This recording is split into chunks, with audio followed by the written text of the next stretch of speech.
क्या आपने financial year 2024-25 का इनकम टैक्स रिटर्न फाइल कर दिया है और आपका रिफंड बन रहा है, तो रिफंड आपके अकाउंट में क्रेडिट नहीं हुआ है, तो ये वीडियो बहुत इम्पोर्टेंट आपके लिए होने वाला है। आज हम डिस्कस करेंगे इनकम टैक्स रिफंड का लेटेस्ट डेटा के बारे में। हम समझेंगे कि आपका रिफंड अभी है कहाँ पे। हम समझेंगे कि आपका रिफंड कब तक आएगा।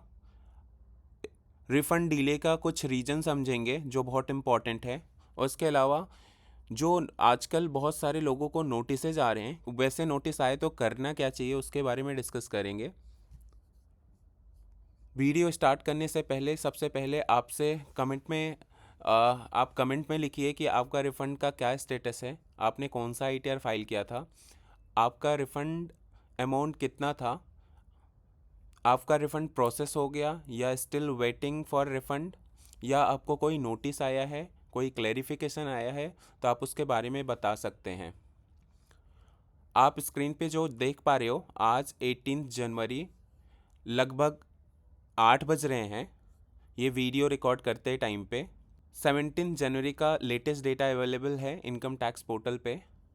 इस डेटा के हिसाब से 8,68,81,382 ITR were verified.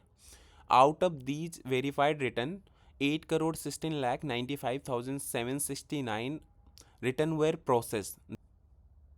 Out of this process return, mostly cases में रिफंड क्रेडिट हो गया होगा रिस्पेक्टिव एसएससी के केस में, या फिर जिनका रिटर्न प्रोसेस का इंटीमेशन आया होगा तो most probably within a week refund credit हो जाएगा, अनटिल अनलेस कोई 245 का एडजस्टमेंट वगैरह नहीं होगा। हम उसको आगे जानेंगे।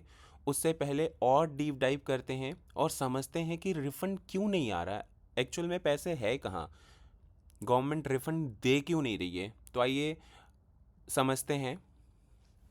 आप स्क्रीन पे देख पा रहे होगे, मैंने आपके अंडरस्टैंडिंग के लिए 7 जनवरी से लेके 18 जनवरी तक का डेटा प्लॉट कर दिया है, जो कि इनकम टैक्स डिपार्टमेंट पोर्टल से लिया गया है।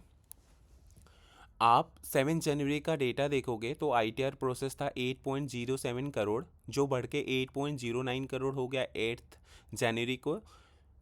और सेम नंबर जो आईटीआर प्रोसेस का है 18 जनवरी को बढ़ के 8.17 करोड़ हो गया। आप ऐसे देखोगे और पास्ट एंड दिसंबर का देखोगे तो एवरेज में 1 से 2 लाख आईटीआर हर दिन प्रोसेस होते थे।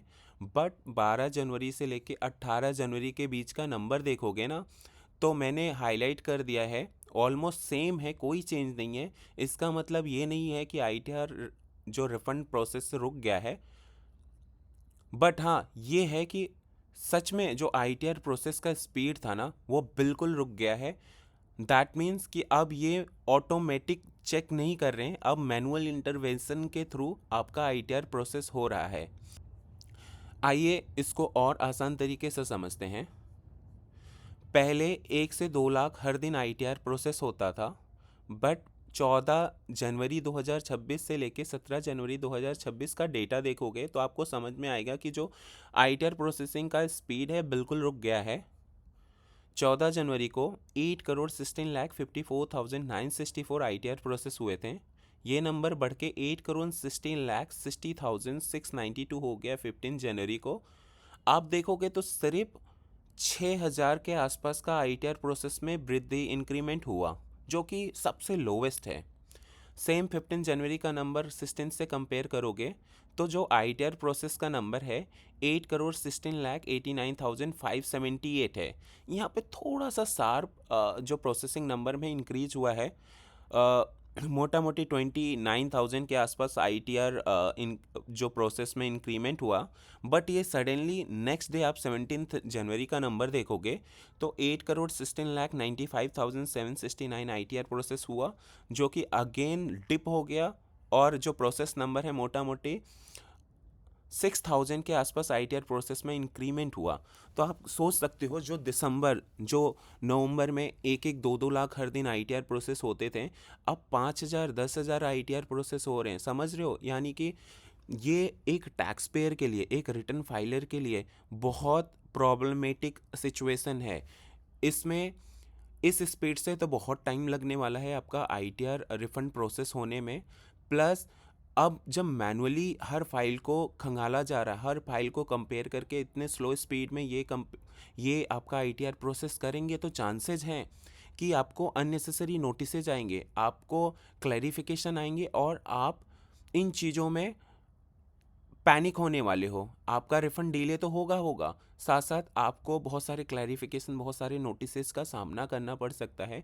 ये एसएससी के पॉइंट ऑफ व्यू से ये स्पीड सबसे बुरा प्रोसेसिंग स्पीड है। अभी आप डेटा से समझ पा रहे हो कि लगभग 8 करोड़ 68 लाख लोगों ने ITR वेरीफाई किया था, जिसमें 8 करोड़ 16 लाख के आसपास से प्रोसेस हुआ है। तो अभी भी लगभग 52 लाख ITR प्रोसेस होना पेंडिंग है। अब ये ज्यूम करते हैं 52 लाख में एवरेज में हर ITR के अगेंस्ट में यदि 50,000, मैंने 50,000 इसलिए लिया कि कुछ ITR में कम रिफंड हो सकते हैं, कुछ ITR में 2-3 लाख 5 लाख रिफंड अमाउंट भी हो सकते हैं। तो लेट्स से एग्ज्यूम करते हैं कि 52 लाख ITR के अगेंस्ट में यदि 50,000 एवरेज में रिफंड रिसीवेबल पेंडिंग है फ्रॉम गवर्नमेंट, तो ये अपने आप में 26,000 करोड़ का अमाउंट बन जाता है, जो कि बहुत बड़ा नंबर है।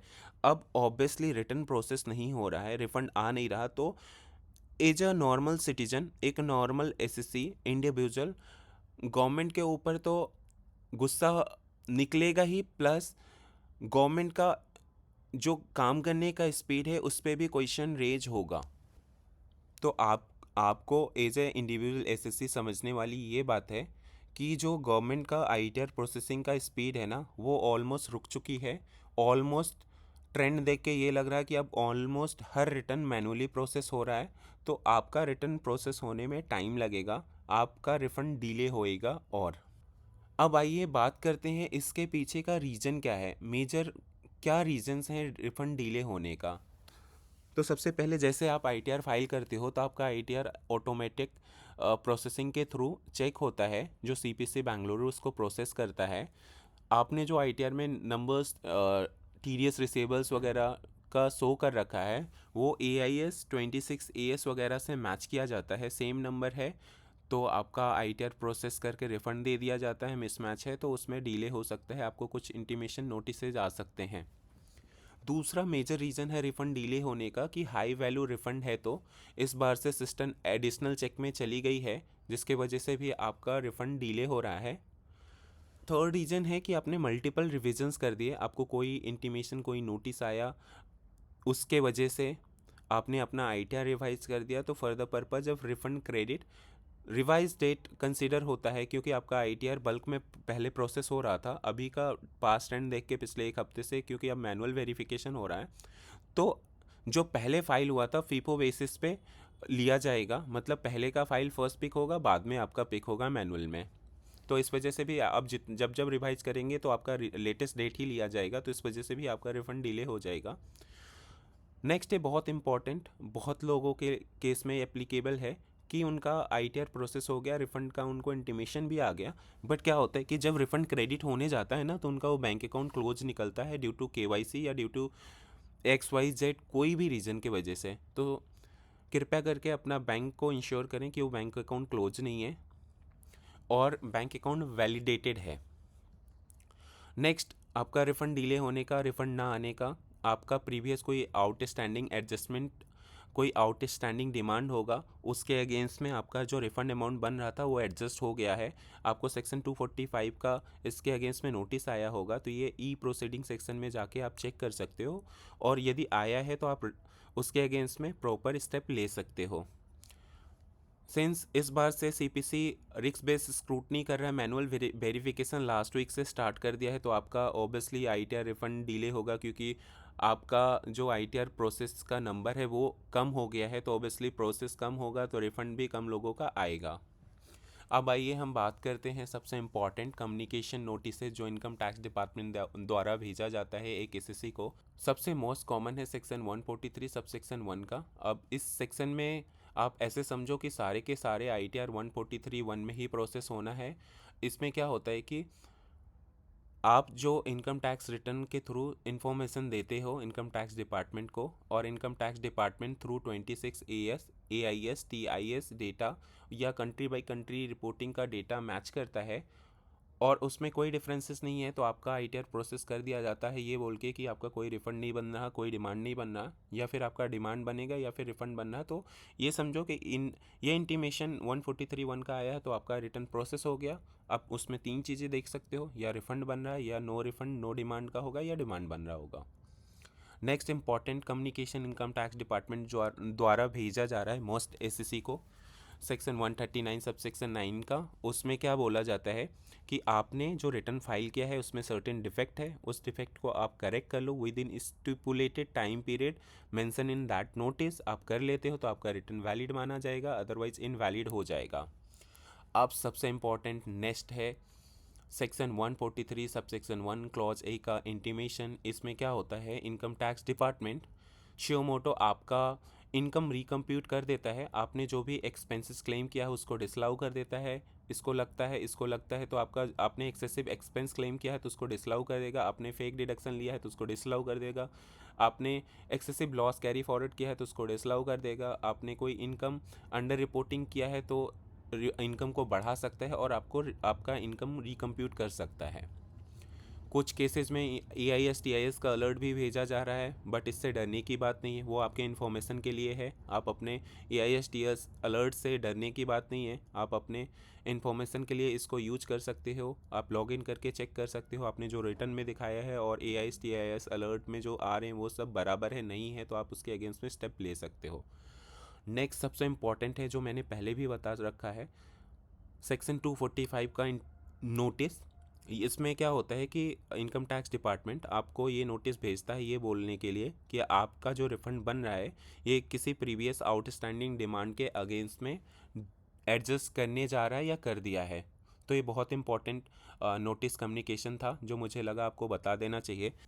इसके अलावा मैं आपसे रिक्वेस्ट करूँगा, आप कमेंट में ये बताओ आपके हिसाब से क्या लगता है कि रिफ़ंड क्यों नहीं आ रहा, या रिफ़ंड कब तक आएगा, या गवर्नमेंट का रिफ़ंड डिले करने का मकसद क्या है।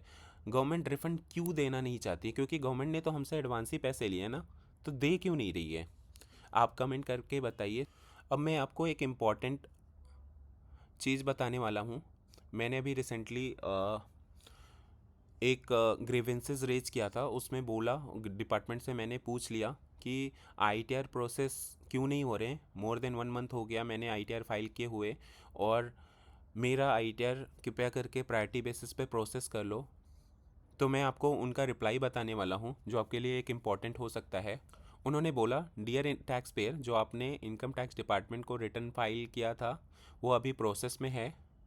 ये प्रोसेसिंग जो स्टेप्स होता है वो बहुत सारे वैलिडेशन, बहुत सारे ऑटोमेशन, बहुत सारे रिस्क एनालिसिस के थ्रू पास होना है उसको। इसमें आपने कोई क्लेम डिडक्शन या कोई क्रेडिट्स वगैरह आपने क्लेम किया है तो उसको एग्जामिन री एग्जामिन या वेरीफाई करेंगे सिस्टम ड्रिवन इन्वायरमेंट के थ्रू। इस वजह से आपका रिटर्न प्रोसेस होने में टाइम लग रहा है। और आपको जान लेना चाहिए कि आपका नॉर्मल ITR प्रोसेसिंग का टाइम पीरियड 9 मंथ होता है from the end of financial year in which return is filed. तो आपके केस में 31 दिसंबर 2026 मैक्सिमम पीरियड है इनके पास रिटर्न फाइल प्रोसेस करने का। तो इसलिए आपको डरने की बात नहीं, घबराने की बात नहीं है। आपका रिटर्न क्यू में है और ये बहुत जल्दी प्रोसेस हो जाएगा।